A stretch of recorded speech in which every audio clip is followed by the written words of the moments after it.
오늘 우리 대제사장 예수 제목으로 말씀을 전해드리겠습니다.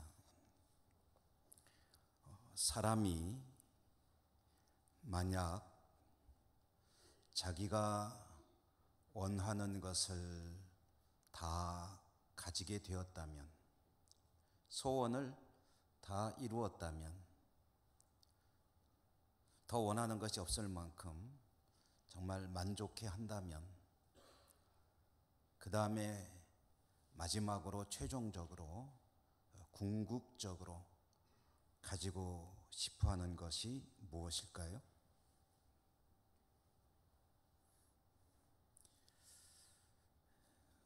어느 날 중국이라고 하는 나라, 미국과 함께 세계를 양대 강국으로,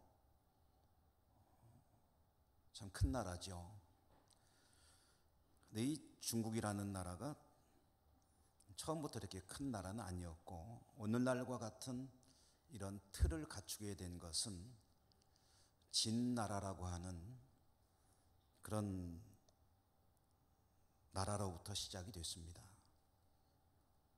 한 2800여 년 전 중국은 여러 나라들로 갈려가지고 서로 싸우고 지배하기 위해서 전쟁을 하고, 그런 아주 극도의 혼란기를 한 550년, 역사에서 말하는 춘추 전국시대,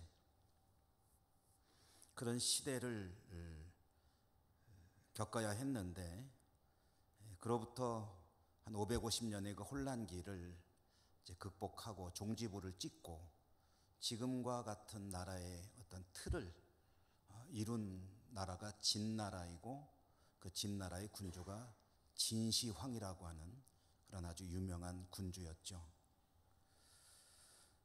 진시황이 중국이라는 거대한 땅덩어리를 통일하여 진제국을 세우고, 인간이 누릴 수 있는 온갖 권력과 호사와 참 하고 싶은 것은 못할 것이 없는 그런 권세를 누릴 때, 그가 마지막으로 가지고 싶었던 것이 있었습니다. 그는 서불이라고 하는 그런 사람을 임명을 해서 약 3000명의 순결한 젊은 남녀를 동반해가지고 동방에 있다고 알려져 있는 삼신산에 가서 영생불사약을 찾아와라 하고 보냈습니다. 서불은 그렇게 동방의 삼신산을 향해서 떠났지만은 돌아오지 않았습니다.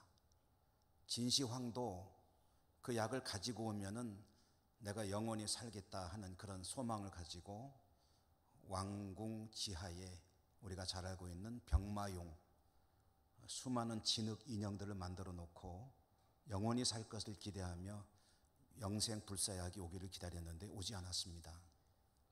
왜 안 왔을까요? 약이 없으니까 안 온 거죠. 빈손으로 오면은 죽임밖에 뭐가 남겠습니까?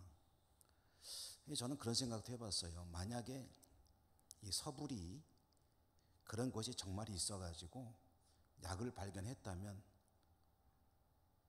갖다 주는 것보다 내가 먹는 게 낫지 않았을까? 내가 먹고 영원히 살고 한 100년만 숨어 있으면 아무리 길게 잡아도 진시황은 죽을 것이고 나는 영원히 살고. 사람이 모든 것을 가지게 되면 최종적으로 가지려고 하는 것은 영생입니다. 죽지 않는 존재가 되는 것. 그래서 동양에 진시황이 있다면 서양에는 로마 황제들이 있는데, 로마 황제들은 결국은 자신이 신이라고, 신으로 숭배를 받기 원하는 그런 삶을 살았죠. 사람이 모든 것을 가진다면 마지막으로 더불어 가지고 싶어 하는 것이 무엇인가? 라는 질문, 그것은 영생이다, 죽지 않는 것이다 라는 이 대답. 근데 이 질문과 대답에는 어폐가 있습니다. 이건 잘못된 질문입니다. 뭐가 잘못된 질문이냐? 사람이 모든 것을 가진 다음에 마지막으로 최종적으로 가지고 싶어 하는 것이 영생이 아니라, 영생은 다른 모든 것을 가지지 못하더라도 꼭 하나만 가져라 한다면 가져야 될 가장 가치가 높은 것이죠. 그렇기 때문에 이 질문이 잘못됐다는 이야기입니다.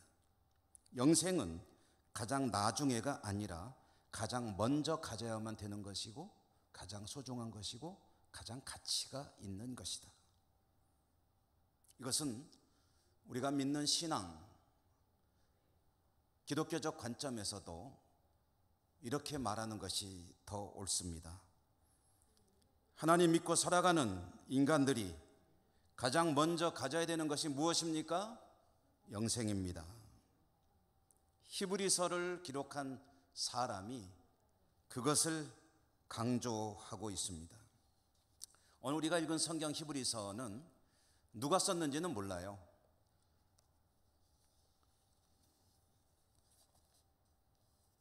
다만 초대교회 힘겹게 신앙을 지켜나가고 있는 성도들을 향해서 한 교회의 지도자가 격려하고 신앙을 지키도록 용기를 주기 위해서 기록한 서신 형태의 책이다.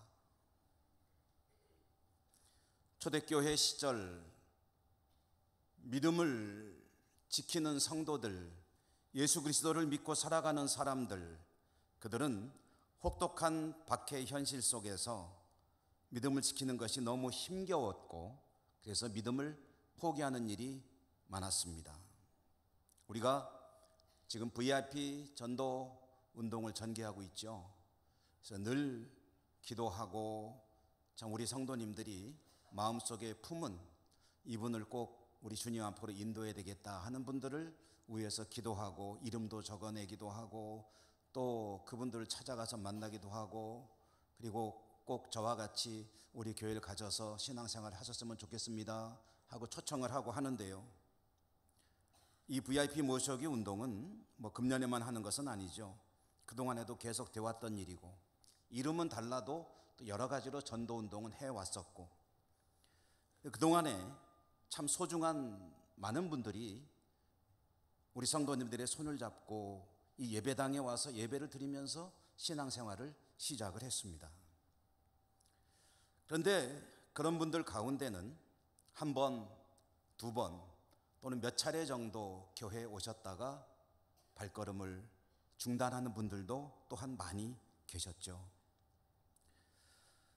그렇게 교회를 오시다가 중도에 중단하고 포기하는 분들, 그 말씀을 들어보면은 참 이런저런 사유들이 많이 있으세요.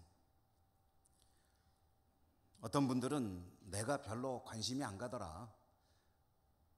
나는 교회에서 이루어지는 일들에 대해서 별로 공감이 안 간다. 목사가 위에서 떠들기는 열심히 떠드는 것 같은데 나는 그거 잘 무슨 소리인지 못 알아듣겠더라. 뭐 그런 분들도 계시고요. 또 어떤 분들은 자신이 싫어서가 아니라 주변 환경 때문에 교회로 오는 발걸음을 중단하는 분들도 계셔요. 특히 여성들 같은 경우에는 집안에 같이 사시는 남편분이나 또는 자녀들이 교회 가지 말라고 그렇게 이야기를 하니까 할 수 없이 못 나오게 됐습니다. 미안합니다, 목사님. 이런 분들도 간혹 계시고요. 또는 주위 친구들이, 주위 분들이 반대하거나 또는 좀 이렇게 약간 비웃는 것처럼 그런 시선을 보낼 때에 면구스러워서, 남 부끄러워서 나 교회 안 갈랍니다 하는 분들도 왕왕 계십니다. 이런 것들은 틀림없이 신앙을 이어나가기 어렵게 만드는 원인이 되죠. 어려움입니다. 그런데 초대교회 성도들이 겪어야 했던 신앙생활을 못하게 하는 그런 어려움들은 이런 것들과는 차원이 다릅니다. 질이 달랐다는 거죠. 집안 가족들이 반대하는 것도 물론 어려운 일입니다. 주위에서 좀 이렇게 좀 이상한 시선으로 바라보는 것도 역시 낯뜨거운 일이 될 수도 있습니다. 부끄러울 수도 있습니다.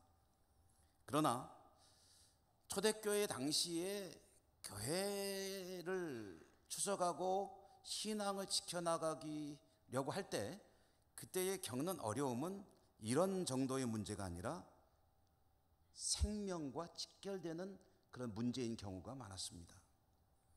죽느냐 사느냐의 문제였다는 거죠.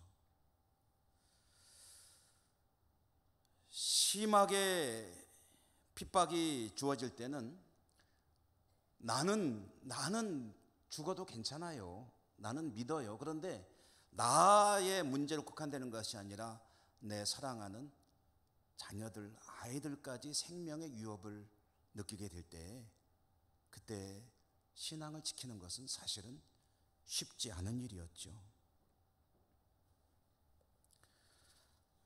그런 사유로 신앙생활을 중단하는 삶과 죽음의 고비에서 믿음을 내려놓을 수밖에 없었던 그런 성도들을 바라보면서 교회 지도자들은 안타까움을 가지고 바라보았지만 그래도 신앙은 가지셔야죠 라는 말하기가 쉽지는 않았다는 이야기입니다. 실제로 많은 성도들이 교회를 떠나고 있었습니다. 그런 모습을 바라보면서 사도가 어떻게든 신앙을 가지도록 권고하고 싶을 때 그때 할 수 있는 말이 뭐가 있겠습니까? 교회 나오면 당신의 문제가 해결됩니다. 사업이 잘 됩니다. 또는 건강이 회복될 것입니다. 교회 나가면 좋은 가르침이 있고 고상한 삶을 살 수 있는 그런 길들을 제시해 줍니다. 이런 말들 가지고는 신앙생활을 목숨을 걸고라도 해야 된다는 그런 명분으로 제시할 수가 없었겠죠. 결국 할 수 있는 얘기가 무엇이었겠습니까? 그것은 가장 원초적이고 직선적이고 핵심을 쿡 찌르는 이야기밖에 할 수가 없는 거죠. 믿음을 현실의 삶과 죽음의 고비에 서서 포기하라는 성도들에게 교회가 또 교회 지도자들이 할 수 있는 이야기는 이 말밖에 없었습니다. 영생을 포기할겠냐? 영원히 사는 것을 포기하겠느냐? 구원을 포기하겠느냐? 영생, 구원, 하나님의 나라, 이것은 세상의 다른 모든 것을 다 가진 다음에 마지막으로 가지면 참 좋은 것이 아니라 세상의 다른 것은 혹시 다 못 가질지 몰라도 다른 것은 다 잃어버릴지 몰라도 재물도 건강도 이런저런 것도 다 혹시 잃을지라도 이것만은 반드시 지켜야 하는, 반드시 가져야 하는 첫 번째 가장 소중한 가치가 있는 것이기 때문에 비록 지금 힘들고 어렵더라도 이것을 포기하지 마시오. 복음을 떠나지 마시오. 라는 이야기로 그들에게 권고해야만 했고요. 이 히브리서가 그런 의미로 기록된 책이라는 말씀입니다. 영생을 포기하지 마라. 아무리 힘들어도 주 예수 그리스도를 붙잡고 있어야 한다라는 이 권고, 이러한 논조로 써내려가는 말씀 중에서도 오늘 우리가 읽은 이 말씀은 어쩌면 가장 핵심이 되는 부분이라고 할 수가 있겠습니다. 오늘 말씀을 좀 자세히 보도록 할까요? 14, 15, 16절 읽었는데요. 14절에 말미에 보면은 이렇게 말씀하고 있죠. 우리가 믿는 도리를 굳게 잡을지어다. 우리가 믿는 도리를 굳게 잡을지어다라고 하는 짧은 문장인데요. 이 문장 속에는 참 많은 내용들이 들어 있습니다. 그래서 여러분들에게 그 속에 들어있는 얘기를 좀 풀어가지고 제 말로 좀 바꾸어서 전해드리면은 이런 얘기가 됩니다. 우리에게는 우리가 믿는 믿음의 내용, 믿음의 알맹이들, 우리의 신앙 고백이 있지 않느냐? 우리의 신앙 고백, 그 신앙 고백에 따라서 이루어지는 우리의 인생, 우리의 삶, 그것은 결코 포기할 수 없는 것이다. 그것을 잃어버리면, 그것을 놓치면 남는 것은 죽음밖에 없는 그런 생명줄이기 때문이다. 끝까지 그 믿음의 도리를 꽉 붙잡고 절대 놓치지 말아야 한다. 할 수만 있다면 꽉 끌어안고 절대 놓치지 말아라. 그것이 가장 소중한 것이다. 이런 많은 이야기들이 이 짧은 문장 속에 들어 있습니다. 만약에 교회 지도자가 교회를 그런 사유로 떠나려는 성도에게 말한다면 성도는 그것을 부정하지는 않습니다. 맞아요. 맞습니다. 그러나 지금 제 사정은 그렇지가 못합니다. 이렇게 이야기를 하게 될 것입니다. 지금 오늘 이 말씀은 아주 짧은 문장도 있지만 이 속에 그런 대화가 다 들어있어요. 교회 지도자가 그렇게 말할 때 성도는 이렇게 다시 반문을 합니다. 맞는 이야기예요. 동의합니다. 그러나 잘 아시잖아요. 현실이 어떻습니까?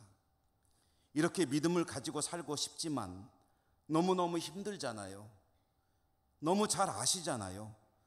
어쩔 수 없습니다. 박해는 너무 두려워요. 내가 죽는 게 두려운 것이 아니에요. 내 어린 아이들까지 위험해요. 어쩔 수 없어요. 떠나갈 수밖에 없어요. 이해해 주셔야죠.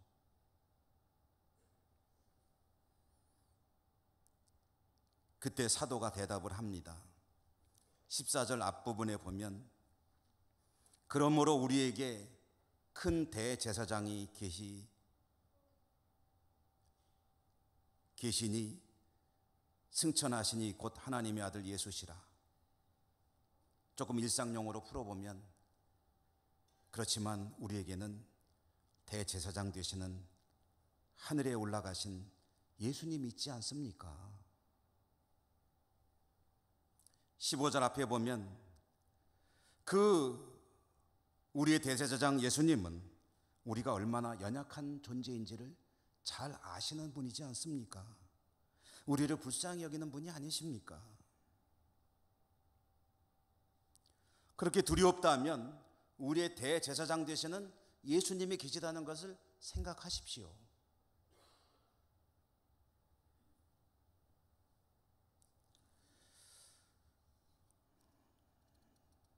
오늘 말씀에서 대제사장 이야기가 나오는데요. 대제사장의 의미를 좀 이해를 하고 넘어가야 그 뒤의 이야기가 연결이 될 것입니다. 대제사장 이야기를 좀 드려야 될 것 같습니다. 이 히브리서를 기록할 때 1차적으로 이 책을, 편지를 읽게 될 사람들은 주로 어떤 사람으로 이해를 하느냐면 히브리서라는 이 책의 제목 자체가 히브리인들에게 보내는 편지라는 뜻이거든요. 히브리인들 곧 유대인들에게 보내는 편지인데 유대인들 중에서 원래는 유대교를 믿고 있다가 예수님을 믿어 기독교인이 된 사람들, 근데 기독교 신앙을 가지고 살려가다 보니까 힘들어요. 다시 유대교로 돌아가려는 거예요. 그 유대교인들은 예수님은 모르지만 구약 성경은 잘 알고 있죠. 구약 성경에 의하면 하나님의 백성들이 세상에 살다가 죄를 범하고 자기가 뭔가 문제가 좀 있다고 생각되면 하나님의 은혜가 필요하게 됩니다. 그러면 하나님의 은혜를 받을 수 있는 길이 어디에 있느냐? 성전에 나가 제사를 드리게 되어 있습니다. 왜 성전에 가느냐? 그 성전에 하나님이 계시기 때문입니다. 예루살렘 성전. 예루살렘 성전, 좀 더 구체적으로 말하면 어디에 하나님이 계십니까? 성전의 가장 깊은 곳 지성소에 하나님이 계십니다. 좀 더 구체적으로 지성소 어디에 계십니까? 지성소 안에는 언약궤가 있는데 언약궤의 덮개 위에는 천사가 이렇게 형상이 만들어져 있는데 그 언약궤를 덮고 있는 덮개의 천사들 그 가운데 사이가 이름이 시은소라는 곳입니다. 시은소. 시, 베풀 시, 은혜의 은, 소, 장소라는 뜻이죠. 하나님이 은혜를 베푸시는 곳, 그게 어디냐면은 언약궤 덮개 위에 있는 천사들 사이입니다. 거기가 뭐냐면은 하나님이 계신다고 말씀하시는 곳이에요. 성전에 간다는 것은 거기에 계시는 하나님을 찾아가는 겁니다. 하나님께 은혜를 받기 위해서, 내 죄 용서를 받기 위해서 하나님을 향해 나아가는데, 하나님은 그냥 오지 말라고 하셨어요. 제물을 들고 와서 제사를 지내라고 하셨습니다. 그래서 자기 형편에 따라서 어떤 사람은 송아지를 끌고 가기도 하고, 어떤 사람은 양을 들고 가기도 하고, 어떤 사람은 염소를 가지고 가기도 하고, 어떤 사람은 어려우면 비둘기라도 가지고 가서 하나님께, 성전에 계시는 하나님께 그 제물을 잡아서, 내가 죽어야 되는 죄인인데 대신 이 제물이 죽음으로 하나님의 은혜로 제가 죄 용서를 받습니다 하는 의미의 제사를 드리게 되는 겁니다. 그렇게 함으로 나의 죄는 용서함을 받고 하나님의 은혜가 임하게 되는 것인데, 여러분, 이렇게 하나님께 은혜를 고대하며 기대하며 성전에 가서 예배를 드릴 때, 예배는 누가 드리냐, 내가 직접 드리느냐 아니에요. 하나님이 계시는 그 시은소는 인간은 결코 가까이 해서는 안 되는 곳입니다. 누구만 그곳으로 갈 수 있느냐 하면은 대제사장 한 사람만, 한 민족에서 오직 한 사람만 갈 수 있는 자격이 부여되어 있습니다. 그것도 대제사장도 직접 시은소까지 다가가는 것은 1년에 한 번, 대속죄일에 한 번, 우리로 말하면 최대한 목욕제기하고 자신을 정결하게 하는 작업을 하고, 그리고 1년에 한 번만 그 대속죄일에 시은소 가까운 곳으로 들어갈 수가 있고요, 제사장도 못 들어갑니다. 대신 제사장은 찾아오는 사람들을 위해서 제물을 잡아 하나님 앞에 제사를 드리는 그 일을 대신해 줍니다. 그러니까 하나님의 백성이 하나님께 은혜를 받기 위해 하나님 계시는 그 앞으로 나갈 때에 자기는 직접 갈 수 없고, 자기가 직접 가면 바로 죽게 되기 때문에 하나님께서 임명하신 대제사장을 통해서 하나님께 나아가고, 하나님은 대제사장을 통해서 은혜를 베풀어 주시고, 말하자면 중간에 이 중보자가 있는 거예요. 시은소, 하나님께서 은혜를 베푸시는 자리, 이름은 은혜를 베푸시는 자리지만 실제로 이스라엘 백성들에게는 여기가 뭐냐면 공포의 자리입니다. 잘못 건드리면 죽어요. 위험한 곳입니다.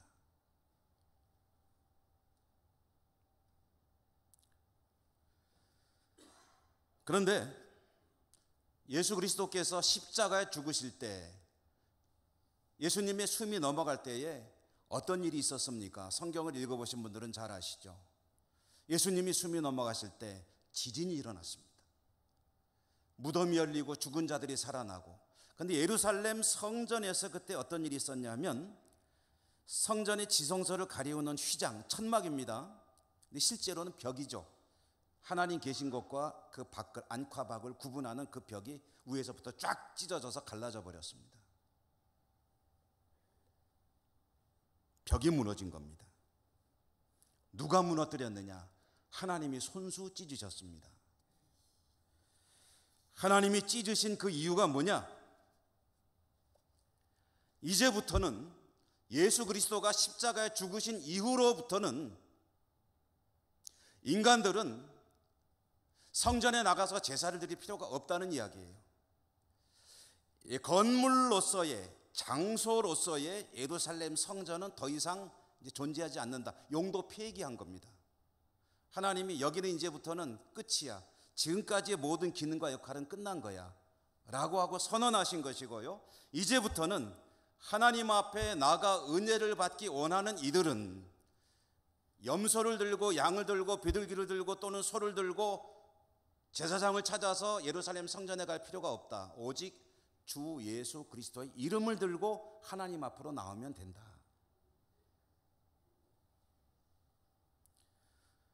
주 예수 그리스도의 이름을 들고 하나님의 시은소, 이제는 공포의 자리가 아닙니다. 은혜의 자리입니다.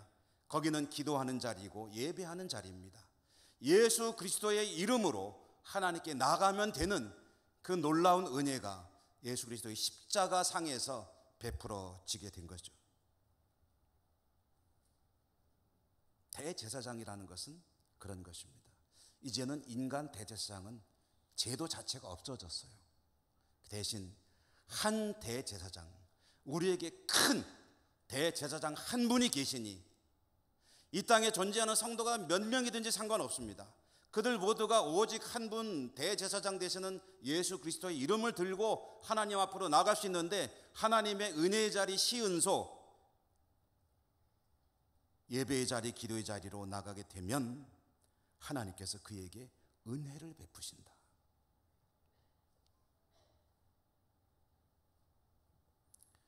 오늘 14, 15, 16절을 통해서, 오가는 대화를 통해서, 결국 히브리서를 기록한 사람을 통해서 하나님께서 어려움 가운데 신앙을 이어나가는 성도들에게 주시고자 하는 이야기를 한 번 더 일상적인 용어로 제가 풀어서 몇 문장으로 말씀을 드려볼게요. 이런 이야기입니다. 믿음을 지키기 위해서 두렵고 끔찍한 박해 속에 살아가고 있는 성도들이여, 우리에게는 새로운 대제사장, 그 어떤 대제사장보다도 위대하시고 크신 새로운 대제사장 예수 그리스도가 계시지 않느냐. 그분의 이름을 가지고 우리는 하나님께서 은혜를 베푸시는 자리로 언제든지 나갈 수 있지 않느냐. 우리가 하나님의 은혜가 필요할 때, 그분의 도우심이 필요할 때 예수 그리스도 이름을 가지고 하나님께서 은혜를 베풀어 주시는 자리, 그 하나님 앞으로 아무것도 거리끼지 않고 당당하게, 담대하게, 쭈삣거리지 말고 나아갈 수 있지 않느냐. 그렇다면 어찌 믿음을 지키지 않고 믿음을 떠날 수가 있겠느냐. 예수 그리스도의 이름을 가지고 하나님께 은혜를 구하라. 때를 따라 돕는 은혜를 주시는 하나님께 나아가라. 하나님께서 도와주실 것이다.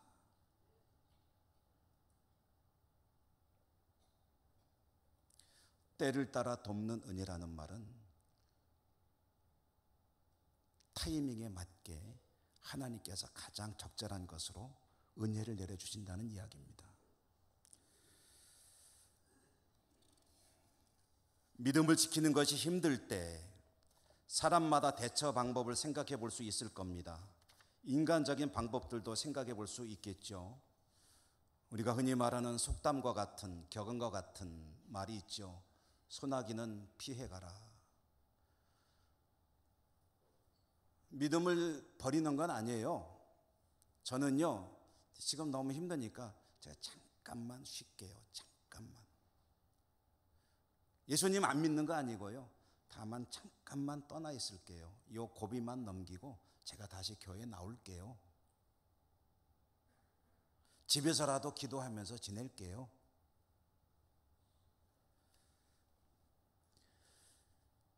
인간으로서 이런저런 여러 가지 이 상황을 잠시 모면할 수 있는 방법들을 강구해 볼 수 있겠죠. 연약한 인간인데 그걸 어찌 나쁘다고 비난할 수 있겠습니까? 많은 교회 지도자는 무엇을 염려하느냐 하면은 그러다가 우리 인생의 가장 소중한 영생을, 구원을 놓칠까 염려되는구나. 절대 잃어서는 안 되는 그것, 가장 다른 것은 다 가지고 마지막에 그것까지 가지면 좋은 것이 아니라 다른 것은 다 잃어도 절대로 놓쳐서는 안 되는 그것을 자칫 놓치게 될까 봐 심히 두렵구나. 어려운가, 힘든가, 지치는가, 괴로운가, 두려운가, 인간적인 방법을 찾지 말고 우리의 모든 연약함을 아시고 우리를 구원하시고 도우시는 대제사장 예수가 있지 않냐. 그분의 이름을 가지고 하나님이 은혜를 베푸시는 자리로 나와라. 하나님께서 때를 따라 적절한 은혜로 내려주시고 도와주실 것이다. 할렐루야. 오늘날 우리는 초대교회 시절과 같은 그런 혹독한 박해 가운데 신앙생활을 하고 있지는 않습니다. 제도적인 그런 핍박이 있는 건 아니죠. 그러나 악한 영은, 사단의 역사는 그런 무지막지한 힘으로만 누르는 것이 아닙니다. 어쩌면 그보다 더 악한, 더 교묘한, 사실은 더 이겨내기 힘든 그런 인간들의, 성도들의 약점을 콕 찌르고 들어오는 이런저런 유혹들과 어떻게든 성도를 실족시키고 넘어지게 만들기 위해서 온갖 방법을 다 동원해서 공격해 오고 있습니다. 그 중에는 이런 생각들도 성도들로 하여금 가지게 하죠. 영생보다 다른 것들이 더 소중한 것처럼 생각하게, 착각하게 만들기도 하고요. 혼동하게 만들고요. 또 영생이라는 것은 언제든지 내가 원하면 좀 쉬었다가 나가면 되지. 그럼 그때 나가면 손만 내밀면 잡을 수 있는 값싼 것처럼 생각하게도 만들고요. 여러분, 하나님 앞에 한 번 나와서 예배를 드림으로 혹시 하나님 앞에 나오지 못하더라도 한 번 믿음의 고백으로 영생으로 들어갈 수도 있습니다. 그러나 10년, 20년, 30년을 예배 생활을 해도 영생을 소유하지 못할 수도 있습니다.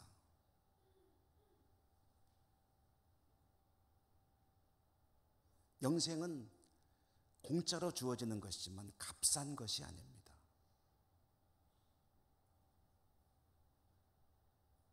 오늘 말씀해 보십시오. 믿는 도리를 굳게 잡을지어다.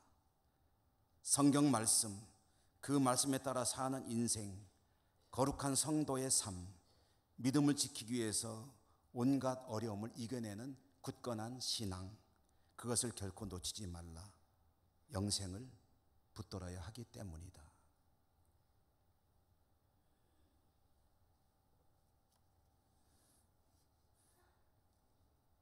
성경은 아니지만요, 목사로서 성경을 가장 많이 읽고 연구해야 되고 말씀을 전해야 되지만 또 성경이 아닌 다른 책들도 많이 보곤 합니다. 우리에게 좋은 깨달음을 주는 책들은 얼마든지 있죠. 저는 동양의 고전들을 읽는 걸 참 재미있어 하고, 그래서 이런저런 지혜자들의 글을 좀 많이 보는 편인데요. 토요일 날은 제가 또 설교를 정리하면서 준비하면서 다른 일들은 좀 자제하고 설교를 정리하던 중에 어제는 제가 좀 자주 보고 싶어하는 그런 노자의 도덕경이라는 책이 있죠. 그 책을 한번 들춰봐야 되겠다. 그래서 도덕경을 들췄는데 제 눈에 딱 들어오는, 한번 딱 피니까 눈에 딱 들어오는 부분이 그대로 제 마음에 와서 좀 꽂히더라고요. 물론 평소에도 여러 차례 지나갔던 부분이지만 어제 따라서 그 말씀이 제 마음에 와닿기에 우리 성도님들에게 좀 소개를 좀 해드려야 되겠다 하는 생각이 들었습니다. 제 눈에 들어왔던 내용은 조금 풀어서 말씀드리면 이런 이야기였습니다. 선비들 가운데는 세 종류의 선비가 있다는 거예요. 최상의 선비는 도를 들을 때, 그러니까 진리를 들을 때, 조금 의미는 다르겠지만 그렇게 좀 제가 옮기겠습니다. 최상의 선비는 진리를 들을 때에 그 진리를 듣고 그것을 부지런히 행하기 위해 애쓰는 사람이 최상의 선비다. 중간층 가는 선비는 어떤 사람이냐면 진리를 들을 때 듣기는 듣는데 건성으로 듣는 사람입니다.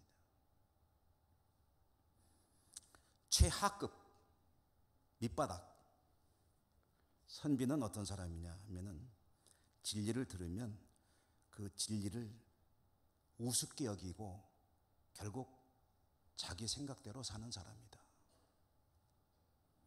최상의 선비, 중간의 선비, 최하층의 선비.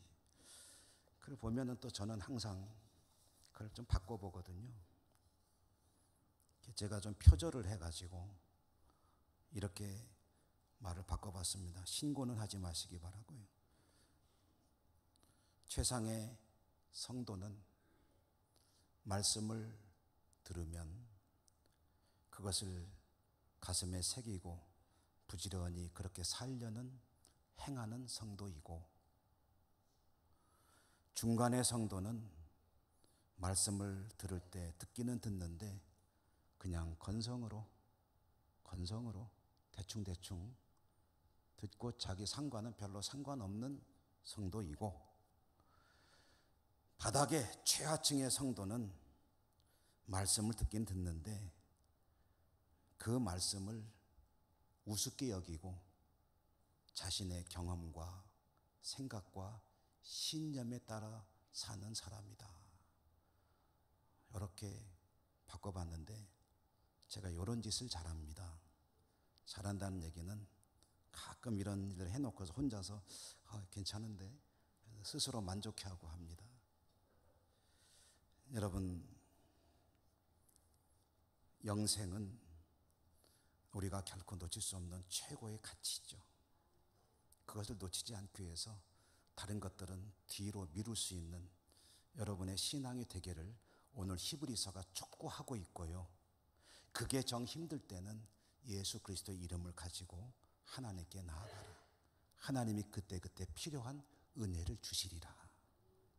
이 말씀이 여러분에게 그대로 이루어지는 삶이 되시기를 주님 이름으로 축복합니다.